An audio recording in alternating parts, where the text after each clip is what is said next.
OK，Hello YouTube，歡迎嚟到我嘅頻道。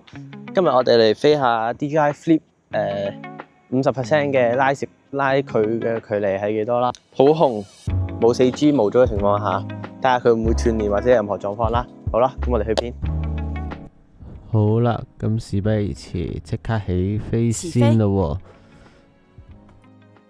咁當日溫度咧就34度咁高嘅，所以咧其實我部 iPhone 13都頂唔住，所以你哋見到個圖傳畫面咧係有少少瀝瀝地係正常嘅。咁我幫大家快進一下啦，咁唔使等咁耐。咁呢邊咧就唔知點解明明係 Sport Mode，但係變咗 Normal Mode 咧，所以就換咗一下變翻做 Sport Mode。好啦，咁我哋繼續飛啦。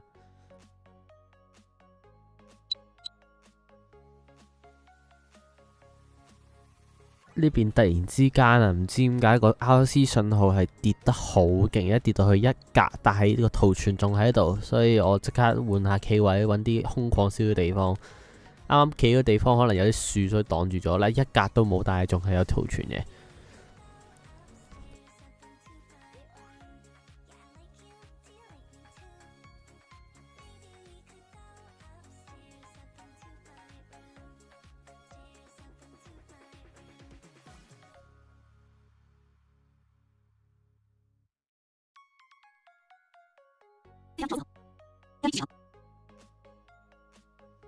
好啦，呢邊差唔多50啦，留1% 電嘅盈餘啦，因為起飛嘅時候少咗一格電，就返航啦。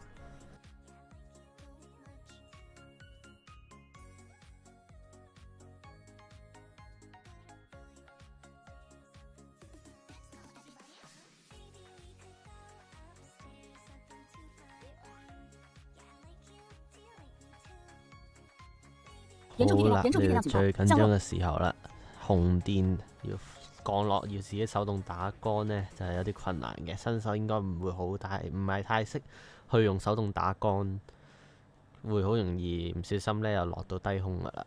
好啦 ，OK，咁呢條片就差唔多完啦。好啦，咁我下條片就會拍下我用 Flip 100幾日嚟嘅體驗啦。如果有咩再想睇嘅話，可以留言俾我聽。好啦，拜拜。